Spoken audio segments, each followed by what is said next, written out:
शहर की माँ की ममता। यह कहानी उस समय की है जब शहर के एक छोटे से गांव में एक गरीब परिवार बसता था। गांव के सभी लोग एक दूसरे को जानते थे और सभी एक दूसरे की मदद में तैयार रहते थे। लेकिन इस परिवार का हालात थोड़ा अलग था। परिवार में माता पिता और एक छोटी सी बेटी थी।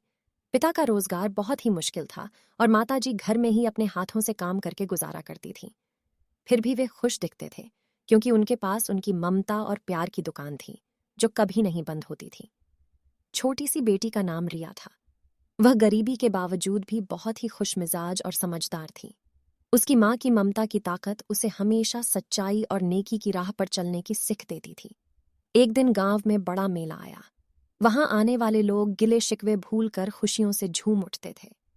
रिया भी बहुत उत्साहित हो गई और अपनी माँ के साथ मेले की ओर बढ़ चली।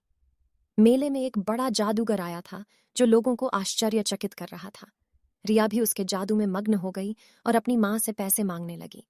माँ ने पैसे देने से मना किया और कहा, बेटी, हमारे पास बहुत कम पैसे हैं, लेकिन हमारे पास तुम्हारा प्यार और समय है। और वैसे भी सच्ची खुशी पैसों से नहीं, बल्कि अपने प्रियजनों के साथ बिताए गए समय में होती है। रिया की माँ के इस जवाब ने उसके दिल को छू लिया। उसने अपनी माँ के हाथ में अपने हाथों को डाल दिया और कहा, माँ, आप ही मेरी सबसे बड़ी खुशी हो और मेले की बजाय मैं आपके साथ वक्त बिताना चाहती हूँ। इस प्रेम भरी बात से माँ बहुत खुश हुई और उनकी आंखों में आंसू आ गए।